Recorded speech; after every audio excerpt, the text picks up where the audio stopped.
Awesome. So, Justin, great to have you along. And you were just telling me that you are thinking of hiring someone for your event programming. So, I'd love to just kind of dive into that some more. Um, First of all, tell me a little background. Like, why do you feel that you need help with this particular aspect of running your business? Um, well, I wear a lot of hats these days. So I have a full-time job that isn't co-working. And I am the chair of another kind of volunteer organization that takes away a lot of my time. And I am on the board now for the local chamber of commerce. So I've got a lot of things going on. And um,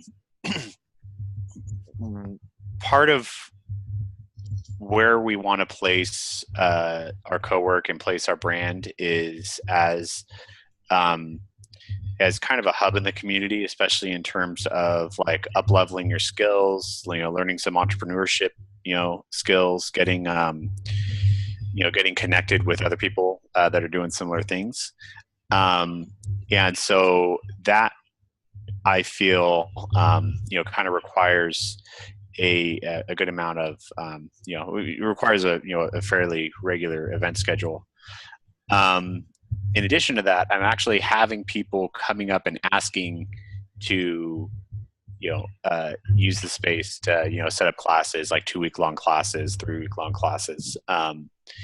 And so there's kind of demand on both sides, both from people wanting to wanting to teach classes and people wanting to attend classes.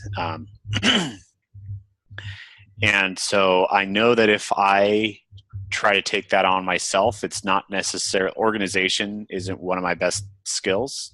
So I need to, it would be best, I feel like, to have an organizer that is good at being organized and can kind of put all those things together, get the marketing together, do all the, do the promotion, manage schedules, all that stuff. Cause, yeah, I if it's done well, and if we can continue to have events going on, it's definitely a good revenue source for the business. And I think it's also a great way for the business to kind of do good within the community. So, which is kind of Gotcha. one of the primary goals. Yeah. Okay. And do you have kind of a business case prepared as well? Do you have a sense of kind of what the numbers would be to justify the expense of the hire and kind of what the income could possibly become?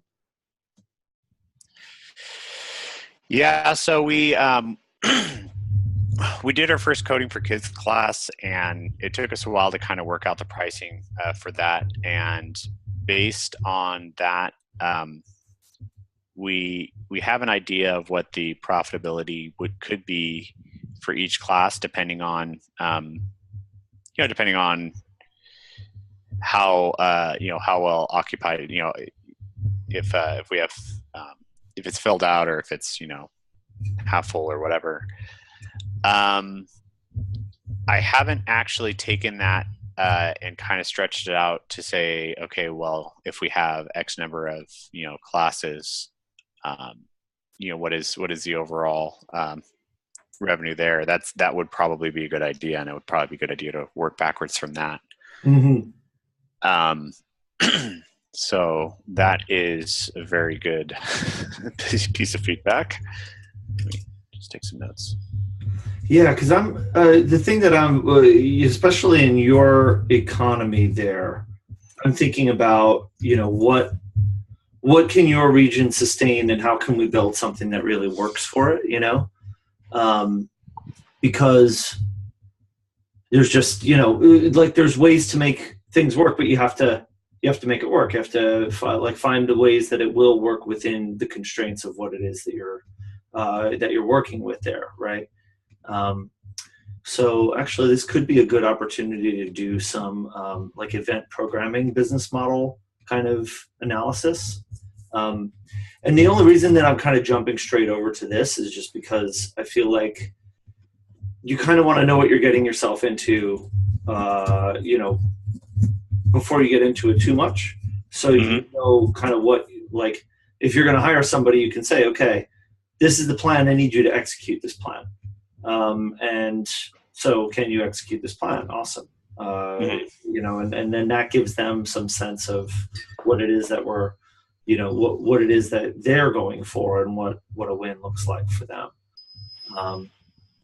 So I am wondering if I can just fire off some event programming info here and see if we can put something together. Okay, so I'm going to just do a quick screen share here. Okay.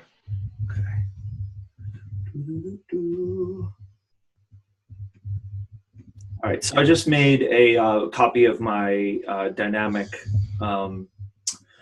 business model template, and I just pulled up the event programming version and the section here for event programming. And what I did in this section was create some default quantities and some assumptions based on the idea that maybe you have an event space that books you know, a fair number of events per month, internal and external, that generate revenue, just to get a vibe on what a business that has event revenue would look like, right? And so in this case, you see that we've got internal programming that is 8 per month, classes that are 8 per month, and then 2 event rentals per month. And the idea there is just basically 2 a week, and 2 a month, basically. So internal programming, maybe you've got just some little program that you do. It could be a show and tell, could be something really lightweight. But so it generates a little bit of money, not a lot, but not nothing. And so that was just kind of like, you know, something you could consider. Now, 8 per month for internal programming like that is probably actually pretty ambitious, unless you're doing, you know, unless you're generating a fair bit of original programming. So I would probably not think too much about that. On the classes, that would be more like what you're describing, where there's actual paid educational programming that's taking place. We actually, in our Slack channel, we came up with like a revenue share setup there, didn't we? Yeah, I put together based on, I think, some of the conversations we had in the Slack channel. I put together a doc that has the revenue share, and basically what I did is I said, if somebody wants to come in and rent the space for just a private event, it's $45 an hour. Okay. Yep. And so but for classes, especially if we're going to call it a Kernville co-work event, where we're helping out with the marketing, we'll just retain the fees for the event until it gets to $45 an hour. After that, we're only retaining 30%. And that was just kind of a way of kind of sharing the risk, you know, so that whoever's, you know, putting on the event isn't, you know, is taking some of the risk. We're taking some of the risk. Gotcha. I'm pulling it up on the screen share now. Oh yeah, there it is. Great. Yeah, so option 3 was basically what we're looking on that, which is a little hard to kind of put that into a spreadsheet, but yeah, you would basically just do some of the math of what your projected income would be and the number of events, you know, like per event. Okay. Yeah, neat. So for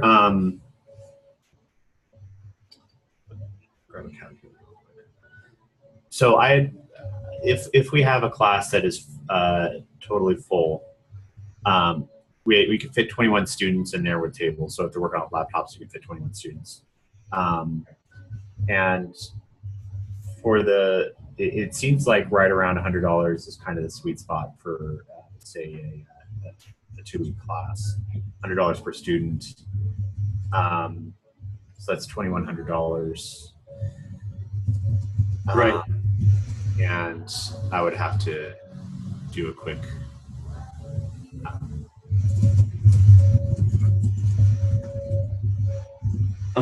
So then we're saying 60% of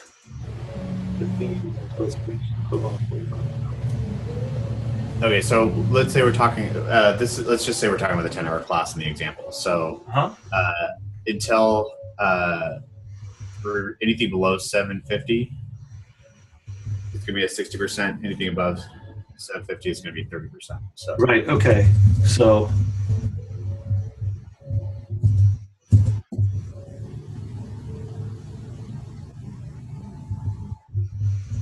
equals 750 times 0.6. Yep, 450. Okay. And then this would be, let's say 2100 minus 750.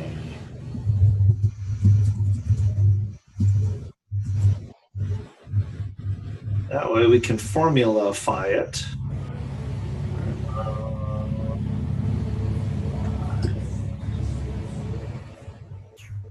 Except we got to do. There it is. Okay. Then equals this minus this.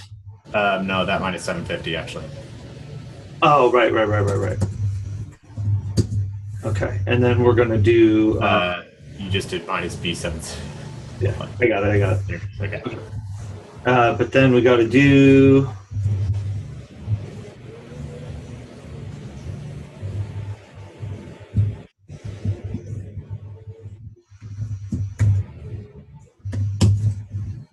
Yeah? Let's see here. No. Right. Yeah. Order of operations. There it is.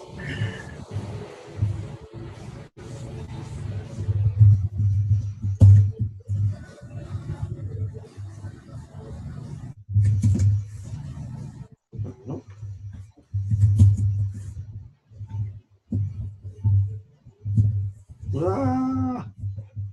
Doing this stuff live is hard. Mm-hmm. There you go. Okay. Yeah.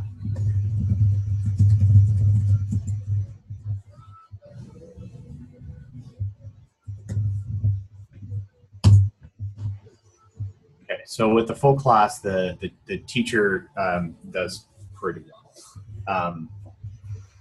As compared to for the last class that we did that was 10 hours.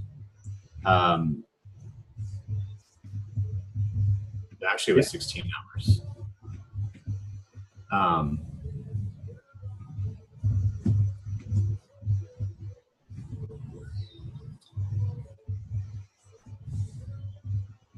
Yep. Anyways, if I was to improve on this, I'd probably turn it into like student hours or something like that. But anyways, oh, I see what you're saying. Yeah, to kind of figure out. Well, I guess that gets too complicated. So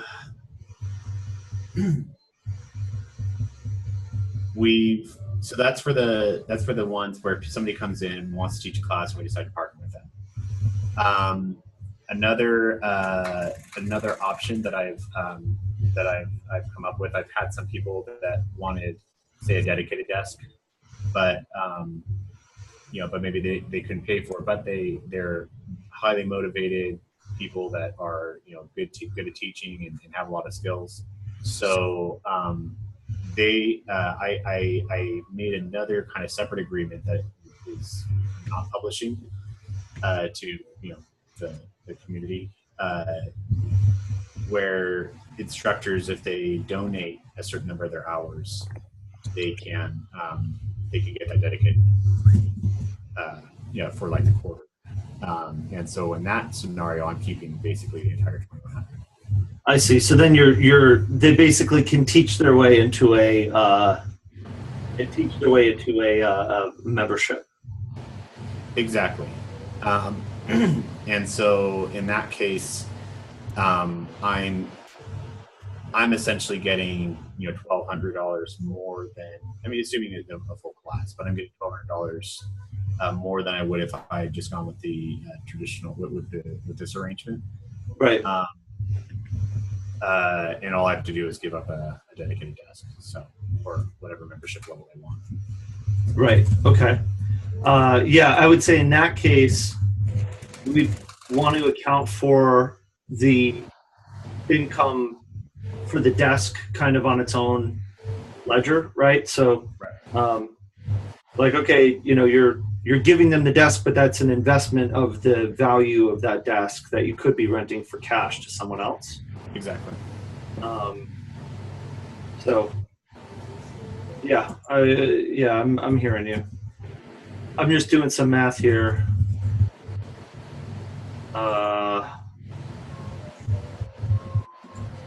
On like what it could look like when everything comes together here.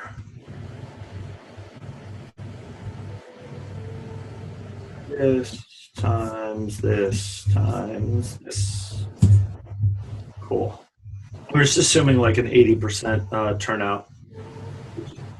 We could cut that down up here, but I figured we could just estimate it here. Hi, Jen. Welcome to the program.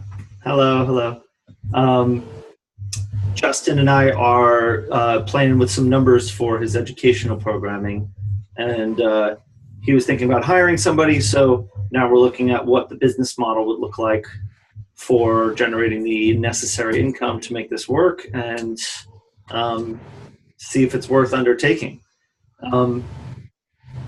If you want to check in, maybe we could check in once we're ready to take a break from this little exercise.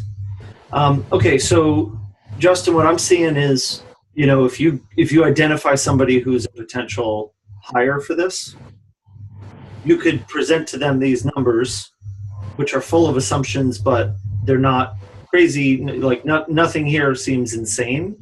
And then say, hey, what do you think? Do you think you could do this or something like it? And the right person would be able to look at this and say, okay, yes, but actually I think I could do, a higher student rate, or I could do more classes even, right? That kind of thing. Right. And in theory, you could even have that be a revenue share. So you could say, that could be, 50% or 40% of the total take. So then they get to see, that makes me, a few thousand a month. In terms of, so I feel like we got like a workable logic here to give us a starting point. Yeah. What do you think in terms of the audience? Because I know that Kernville itself is very small, but the region is larger. So what are you thinking? What's your thinking in terms of that? Like, are you able to pull people in from kind of the greater Kernville metropolitan area? Yeah, so there's the Kern River Valley, which is kind of around the lake, and that's really where we're pulling from primarily. But I am also hearing some feedback. Kern County is huge, by the way, so it might not be the best thing. But we could go east into Ridgecrest. And that little lake kind of in the middle top. Gotcha. Yeah. I think we could get some. We could advertise out at the Ridgecrest maybe. How far is it to Bakersfield? It's about an hour, maybe an hour and a half. If you're driving like somebody from Bakersfield, it's probably an hour and a half. Mm-hmm.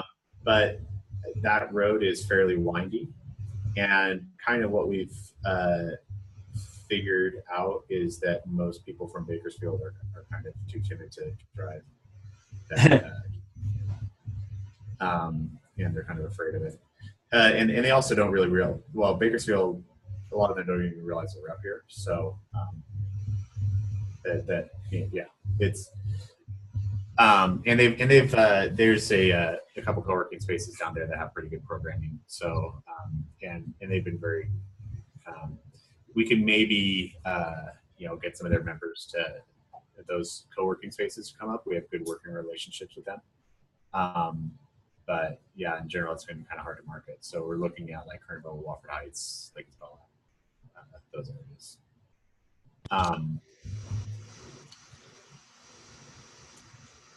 But pulling from Ridgecrest, there's actually a naval base and an Air Force base over there, and they've got a lot of highly technical employees on the base. A lot of programmers. They do. I don't know what they're doing, but it's a naval weapons research center. So there actually would be a good population to draw from over there. I think they would be a lot more likely to come over. Still. That sounds particularly interesting to me. Just you cut out on me. I didn't hear what you said. Oh, sorry. I said that sounds good to me, Justin. It sounds like a coherent group of people who you might be able to, reach in a batch if you're able to reach them at all. So that's encouraging. Do you have any existing connections in that direction? I have some people that work on base that could probably get me that work on the base as like programmers, machine learning, stuff like that could probably get us hooked into a larger community. In fact, there's some that live in Wofford Heights that commute to Ridgecrest to go work on the base. Apparently, I found out a couple weeks ago they have a van pool that drives over to Ridgecrest every day. It's kind of crazy. Right. Okay. So does it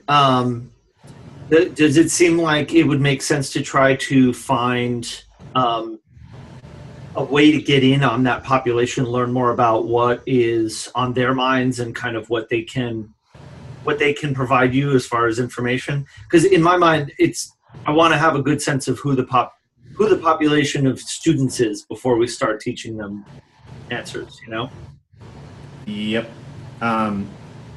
I think that is a good strategy, and I can work with them on that because I think there'd likely be a lot of interest there. I don't Ridgecrest for having the kind of technical expertise. They don't have, as far as I'm aware, I haven't seen any indications that they have networking groups or meetups or co-working spaces or anything like that. So I think there would be some interest there. So yeah, I like that. And I'm also thinking about, military. I know that a lot of folks in the military are thinking about what's their next step, once they kind of get out and they get into the world. And it seems like they're just an incredible population of people who have a lot of potential, obviously have learned discipline and learned a lot of really important entrepreneurial skills. So I'd be curious to know how it could link into any of the career planning related stuff that might already be, whatever gears are already turning. So that might be a question to ask, is say, hey, what's the career path for these folks? Who's in like the career center, placement, that kind of thing. And is there potentially interest in workforce development, like skills training or, entrepreneurship? Yeah, it's a good idea. I don't really know how it works. I think on that base, a lot of them are, they're not enlisted. I don't know what the term is. I think they're employees or career or something like that. So,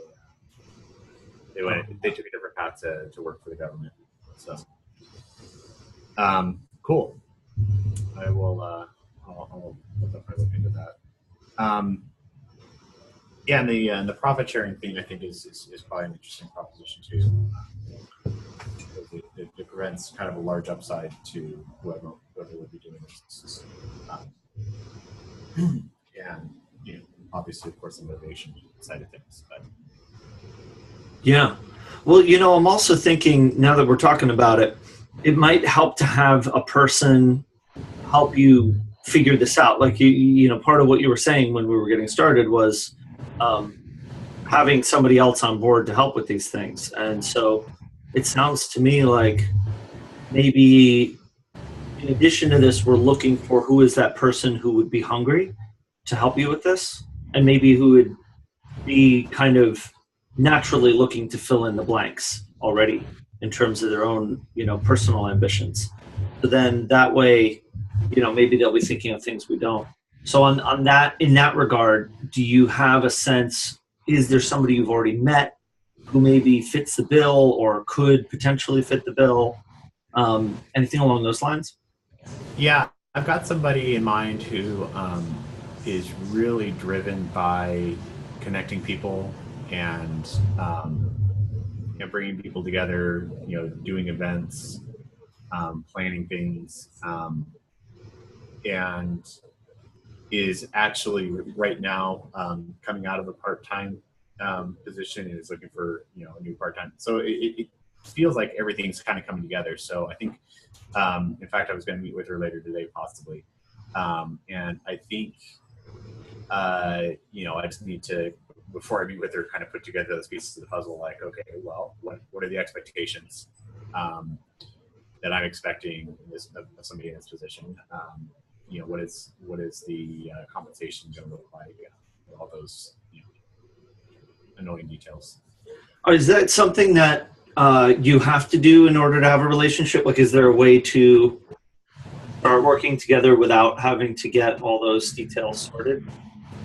Well, what in talking with her about it, her one concern is she's worried about going into something and having mismatched expectations, where I'm expecting her to kind of take on the world and she's expecting to have, you know, very specific, you know, things to do. So I think not that she wouldn't, you know, rock it and just do everything, but you know, I think she's just wanting to make sure she understands what the expectations are. So I think yeah, I mean that makes perfect sense. Yeah, like you want to make sure communications wise the expectations are clear from everybody involved who's going to be responsible for what. So that makes sense. I hear you on that. So yeah, but anyway, either way, I think you know, if I can kind of, and I think just having some of this stuff is going to help. I was also going to, you know, I've shared it probably 3 times in these calls, but that vision document that I always share, crafting one that's based off of our main Kernel Core one, but crafting one specifically for our events. So what is the vision for our events? What are the values, methods, all those things? Yeah, and maybe that's something that can be crafted with the assistance of this potential new collaborator. Mm-hmm. What's this collaborator's first name? Stacy. Stacy. Awesome. Oh, I'm excited to hear how things go with Stacy. And do you have any other kind of thoughts or questions specifically around, you know, in advance of that meeting, things you want to have in mind?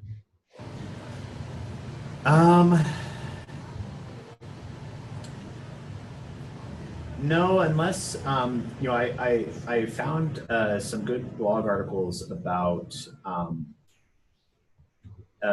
like and kind of what makes a good community manager and what they should do. And you know, there's one I think where it kind of like talked about, you know, calling them a Tumblr. I forget who wrote that one, but if there's any kind of, if you're aware of any kind of articles or blog posts or something that I could, you know, for like event coordinators, you know, what makes a good event coordinator? How can it, you know, what makes an event coordinator successful, that we can kind of say, okay, well, let's kind of use this as kind of a basis for what,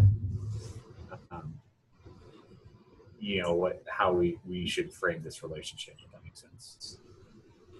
Okay. Yeah. But I guess I could always Google that too. So. It just helps if you can think it through and you know, make the best of the time that you have, and try to make it as easy as possible for her to join in and you know, feel invited to craft this with you. I think the more that people feel like you're inviting them alongside you, the better. Mm-hmm. Absolutely. helps to not have everything figured out a little bit too. So then they feel like they have some blanks to fill in. Yep. Jen, I know you just went off video, but if you want to hop back on, I'd love to catch. Oh, there you are. Oh, you're on the move now. Yeah, I am. One of my dogs is eating a plant, so I just had to stop her from doing that. Yeah. Hi. How's it going? Well, I'm good, thanks. Yeah. So Justin and I got to just have a nice little catch up there about his programming, but I didn't want to lose a chance to catch up with you and see how things are going on your end. And maybe you have some light to shed on the conversation around bringing on new folks to help out, and how those go. So.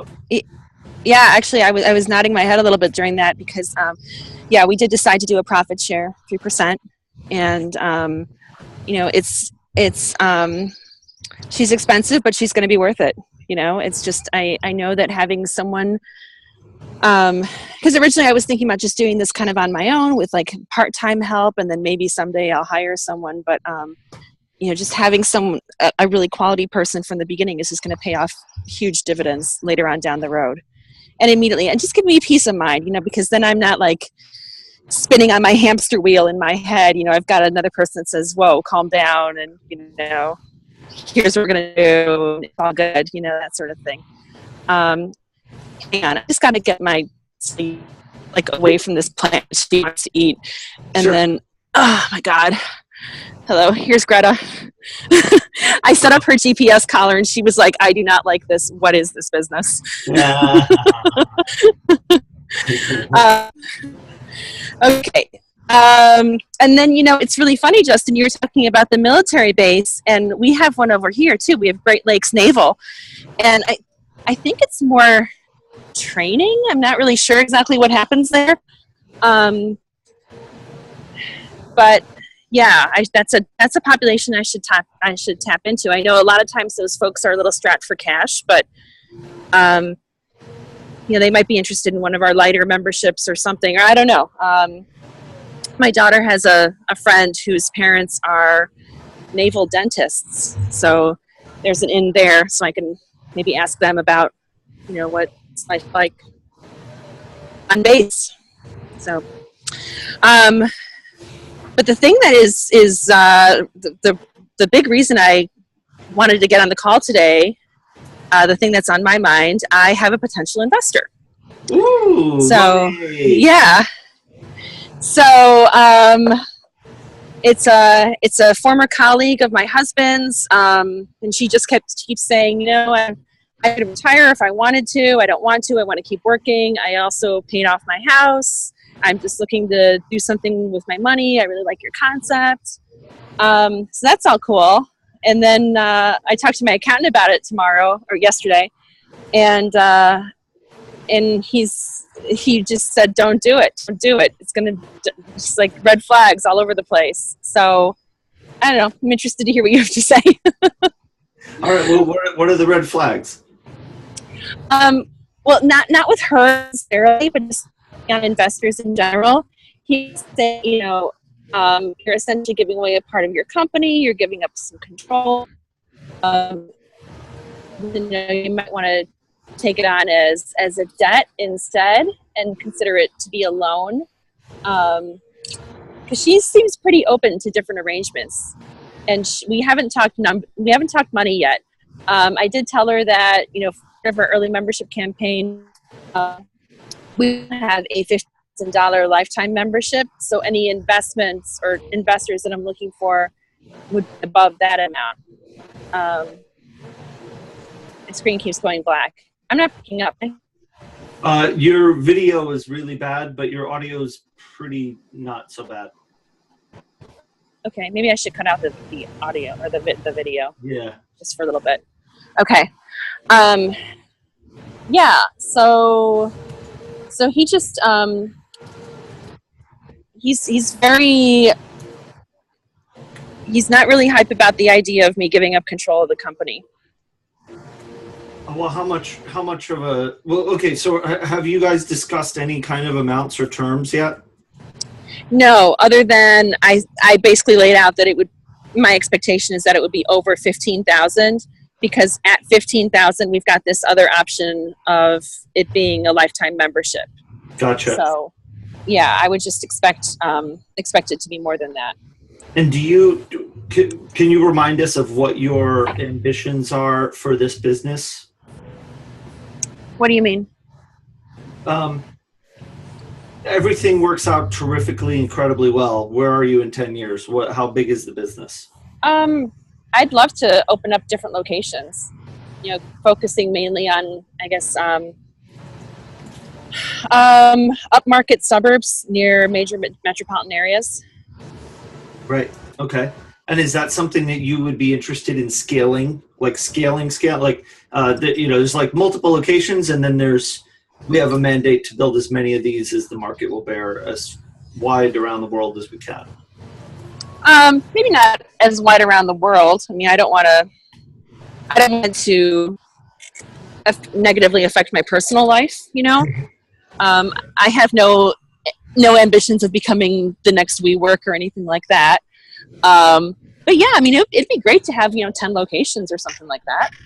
Okay, got it. Because I'm thinking in terms of, from the investor side, an investor invests in something that can have a return on the investment, right? So depending on what kind of relationship you're going to have, they're going to have different expectations. So if they do a sponsorship, it's a sponsorship. It comes with certain concessions. If they do a loan, the loan is lower risk and lower return, where they're expecting some percentage of interest back that gets paid back on a schedule, which is potentially super helpful.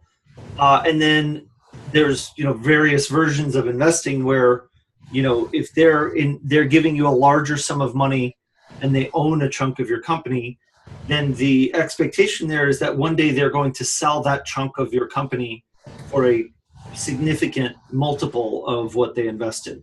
So if somebody invests $100,000 in a company, then they want that company to be worth 10 times as much when it sells in 5 or 10 years or whatever it is, right? So putting together those numbers. Sorry? Oh, I told her I know where we're going to be in a few years, and she's looking to cash out. I'm not looking to sell necessarily anytime soon. And she said, I'm not really, thinking about that. I'm just thinking about, maybe quarterly dividends or, et cetera. So she's not as focused on the end game, which is good because I don't know what my end game is at this point. Sure. Yeah, that sounds terrific, because if you can have a relationship where it's just generating good income and everybody who's involved is getting, benefiting from the success of it as you go without it, pinning all of the hopes and dreams on an exit one day, then that might be a nice sustainable model. One of the issues that you run into with growth investing, traditional investing, is that people end up killing a profitable small business in pursuit of becoming a massively profitable big business. And so, if that's a direction that you want to go big, then you can do that. And we just talk about the trade-offs of that. But it sounds like, based on where you're at right now, you want to start by executing well on being a great small business and then seeing how far you can take it from there. And maybe it will go and evolve into something different over time. So yeah, maybe for starters, I always like the idea, like, how well do you know this person? Dan, my husband, knows her very well. They work together for many years. They get together and have lunch once, twice a year. So I personally know her super well. She knows her a little bit better. All right, Jen, we're starting to lose you on audio there, but I think I got the gist of it. Okay. It sounds like there's a baseline of trust there, at least that your husband has, a relationship that you feel like this someone that you can trust. But the two of you have not worked together in any formal capacity yet. Correct. Yeah. So in my mind, two things that come to mind are, one, how can we create an opportunity for the two of you to develop more of a relationship with each other? so that you can see if it's something that you want to turn into a deeper relationship. Or, does she have something in mind in terms of what she would want to see? Because if she's already talking about getting quarterly dividends, it sounds like she kind of knows what she wants or what she might envision. So it might help if you can ask her, hey, what would you want to see? What would you want to see from me? How do you envision this working? And try to glean as many details as you can from what's already on her mind. But even then, you might say, okay, that's great. It might take me a little while to get the package put together that would match that. In the meantime, it would be awesome if you could start at the sponsor level so that we start a relationship, we start working together, and then that allows us to build some mutual trust, build a working relationship, and then, that paves the way for a more formal investment setup, end of the year, beginning of next year, whatever it is. Okay. Because I'm always thinking about, how do we close a relationship now, as opposed to making more work for you to stretch to try to get maybe a relationship that'll take longer, and so if she's got a good sense of how that could work, or if you're able to come up with that, then great. Otherwise, let's lock her in the construct you've already created as a win, and then you can always build on that from there. I'm having trouble thinking about how this first baby step would even look, because I know she's not interested in a sponsorship. She's not interested in membership even. She just really likes the concept and wants to support, the concept and women business owners. She wants to support it, but she also wants to profit from it. Well, of course. Right. Yeah. Well, I mean, some people want to support things just by, donating, right? So that doesn't sound like that. Sure. Yeah. No. She's looking to get, something for her money, and I totally respect that. That's fine. Sure. So yeah, I would say that then you're looking at a loan, in terms of a baby step. I did this with New York City, where we had low interest loans. It was like 3% or 2.9 or whatever. And we had a payment schedule where we just started paying those people back on a monthly check on a 5-year drawdown, basically. And so what they're doing is they're profiting a little bit, but they're financing our business. They're getting us cash when we need it and giving us a loan that's better than any loan we could get from a bank. Right. So, if she could give you a loan with favorable terms that are better than what you could get from elsewhere. Yeah. But what's the benefit to her? Why would someone do that as opposed to just having a savings account at a bank? Because when you have a savings account at a bank, you're supporting the bank and not amazing woman, small business owner who's going to help thousands of people start businesses and make the region thrive. Okay, good point. So, it's all a matter of, numbers. If she wants to make a huge return on her investment, then she needs to invest in something that's high risk and high return, which is not something that you're prepared to offer her. You might be prepared to offer something medium risk and medium return, where, if she sinks in a significant amount of money, that helps you get to, it makes you feel like it would really help you get to a place where you could scale up and build a bigger business that would generate significant dividends, then that's something that the two of you can work on developing. And maybe you can. It's going to be up to you. It might be, yeah. How do you ask them a question? Because it's like I've gotten her with the amount. She hasn't mentioned anything yet. Jen, can you sorry, the audio is all crunchy again. Can you try that again? Yeah, can you hear me right now? Yes. Okay. I'm not sure how to ask the money question, because it's not like we're on Shark Tank and I throw out the number first. do I just say to her, how much do you want to give me? Or will she be expecting to see some numbers from me first? When are you meeting? When are you having this conversation? Well, we had a conversation already. We chatted for 2 hours on Saturday. But it was all kind of in general, high-level terms. Exactly. And what was the takeaway? Like, how was it framed in terms of the next communication? That I would get back to her with some thoughts about how this could be structured. Got it. Okay. So she's expecting something from you in terms of what your thoughts are. Yeah. Okay.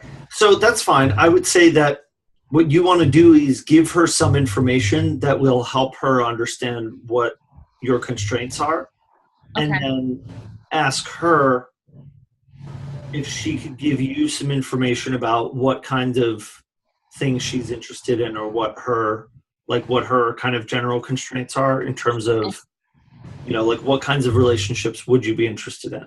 I would be interested in loans, or, potentially an investment of a certain amount, of a certain range.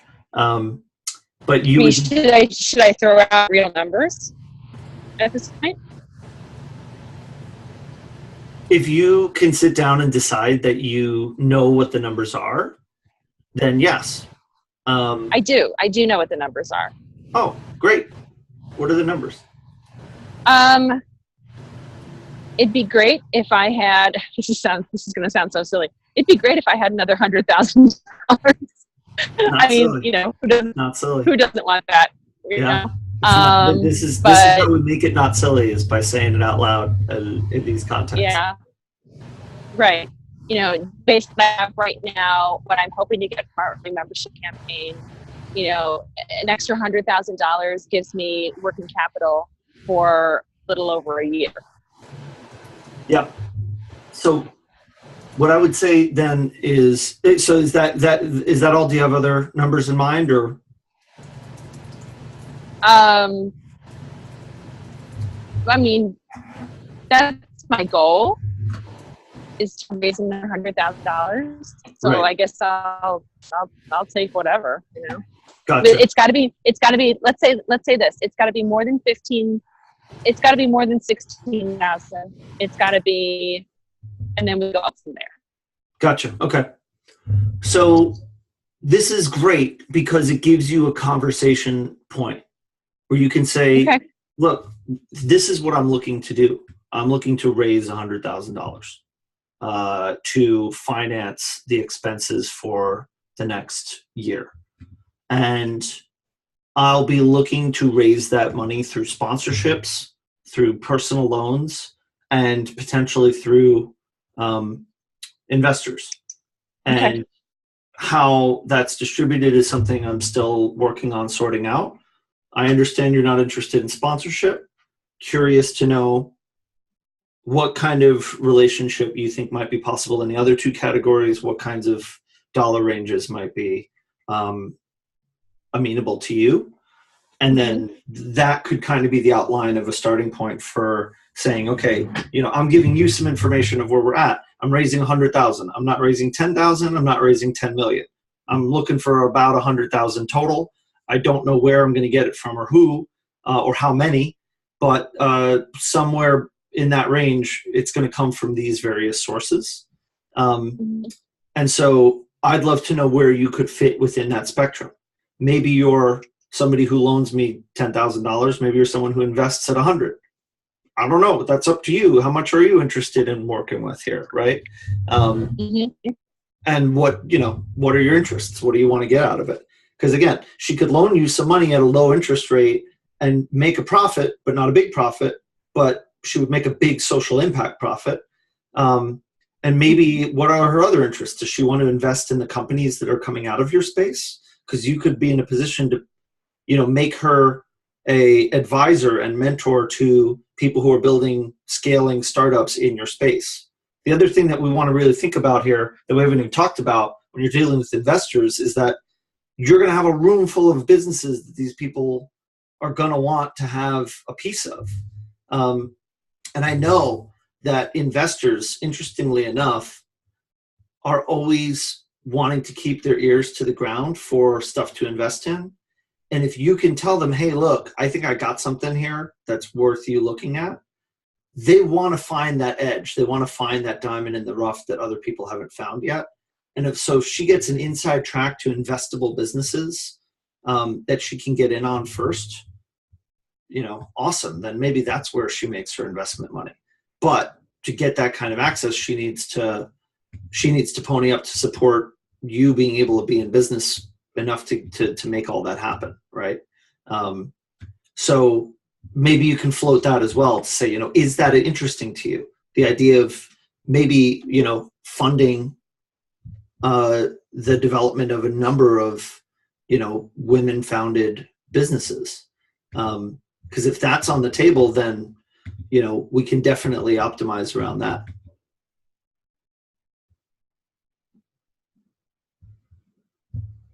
Oh no, Jen, did I lose you? Oh my God, I'm talking to myself. Damn, I was so excited. That was really good stuff. Well, if you're watching this video right now, my apologies, but it seems that I've lost Justin and I also lost Jen, which is a big bummer because I feel like we're getting somewhere with this conversation. The idea that this investor person is wanting to get in on something that can help support the community and help support businesses can totally be applied to supporting the businesses that are in the space. And so if we can get her excited at the idea that she can help to support and provide financing to the women who are starting businesses in Jen's space, then that's going to really grease the wheels to make it easier for her to feel excited at the idea of giving Jen money that Jen doesn't have to return a massive amount of profit on. So in other words, maybe this individual wants to get a higher return, won't get a huge return from Jen directly, but in supporting Jen, will get access to Jen's community, which will provide her higher income potential upside there. So I think that's a good direction to go. So yes, this sounds like fun. I feel like we need to get more into some budgeting conversations about, how to raise the money that we're going to need to put these things together. Yeah. So maybe at some point we'll do a little exercise in capital budgeting for when you're just getting started, where that money comes from. We already have a starting point for it with the sponsorship planner. So maybe we could turn that into like a capital planner. Oh, hello, Jen. Welcome back to the program, Jen. Hi. Hi, hello. Welcome back. Hi. I was just sitting here talking to myself, and it was kind of fun. I just decided to start talking to whoever might be watching this later on the recording. So okay. There you go. What was the last thing you heard me say? Oh God, there was so much swearing at my phone after that. I can't remember. Like I couldn't get my keyboard off the emoji setting even. So I was like, is it my phone? Is it and I think I left my computer at the coffee shop, so I can't even log on with that. So yeah. Do you have to go get your computer before it gets stolen or something? I don't think so. I know the people there really well. So I'm not too worried, but I appreciate your trusting nature, Jen. Yeah, I don't know where it is. That's kind of wild. Let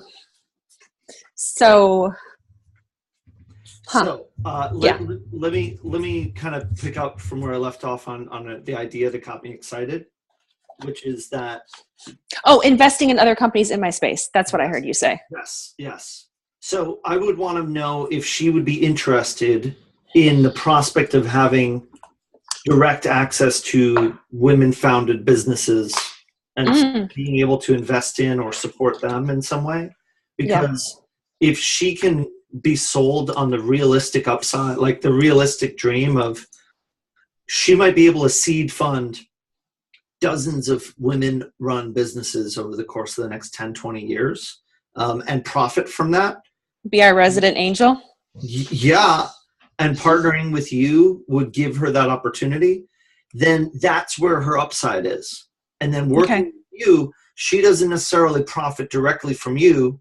Maybe she profits from the companies that you help to grow more so. And then she sees you as a vehicle for getting access to those new businesses. And maybe you even share in the upside of that. I don't know. It's just a matter of, let's start with where her interests lie, and let's tease her with this really, really interesting possibility of maybe she can make money helping lots of women build lots of businesses, which is what investors want to do. So yeah, I would maybe let her know how much you're looking to raise in general and how you're looking to raise it, those 3 potential avenues. And you can tell her, look, I know you're not interested in a loan. That's fine. I know you're not interested in a sponsorship. I'm definitely ready to take on some loans. So I'd love to talk to you about that. And I'm interested in a investment conversation, but that might take a little more time to figure out.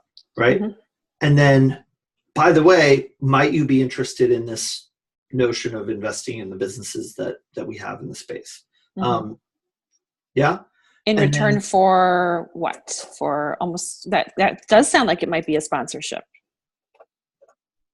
Oh, like what would get her access? Yeah. Let's see what her response is to that first. Yeah, that might, if we can really get her excited about this, then maybe she would be willing to sponsor. Right. But I don't know exactly where that conversation's going to go. I just know that it's more advantageous to you because it gives you leverage. Or, like the prospect of leverage. And then, so the other thing is that when you give her a sense of what the budget is, part of this is that she kind of becomes a collaborator with you on this. So even if she can't directly give you $100,000, if she knows that you're trying to raise $100,000, maybe she can give you 20, and maybe she knows 4 other rich people who can give you 20, right? Or whatever. But then am I all of a sudden like serving all these new masters and I need to... Welcome to the trade-offs of entrepreneurship. Right, exactly. Like she mentioned one guy who's in the cannabis industry, and that of course is super hot. But I'm like, I don't know this guy. I don't know what. I don't know. So the other thing is, I would say that the depth of relationship and trust can be proportional to the depth of like money relationship that you have. So True. It's like some guy in the cannabis industry wants to support you. Great. Here's where you donate. Right? Like some guy in the cannabis industry turns out to be a terrific guy who wants to support women entrepreneurs, and you get along and you have an amazing conversation, and he can help you in all these other ways that are specific, then great. The relationship can be more specific. But, otherwise there are entry-level places for people to support you without you having to really understand or be aligned with who they are, So yeah, I would say that. But more importantly, getting it on her radar what your overall raise looks like will help her to understand how she can help you. Because again, maybe she contributes something. Maybe she doesn't give you any money, but she makes one introduction to the perfect person who will, right? So that transfer of information is good. You give her a little insight into where your head's at regarding your financing and what you're raising. And then you get some info from her about what kind of relationships, what kinds of things she wants to do with her money. And then that gives us information that will help us get a lot closer to a deal. Okay, cool. Sounds good. Fun. I like it. Thanks, Tony. Yeah, you got it. And you know what else? All this is good material to use for the next conversation too. So, the more you flesh this out and come up with a better understanding of it, presumably you're going to be having hopefully a dozen more conversations like this. So, regardless of how it works out with this individual, let's get you feeling comfortable, pitching this to other people as you go as well. Yeah, for sure. All right. Sounds good. Okay. I will not be on the call next week, but I will keep you posted on how this goes. Great. Keep up the great work, Jen. And thank you. Keep us posted on how it goes. How's your dad's birthday? My dad's birthday was absolutely perfect. Thank you for asking. Yes, it was miraculous. It went miraculously well. The weather was great. Everybody got along well enough. You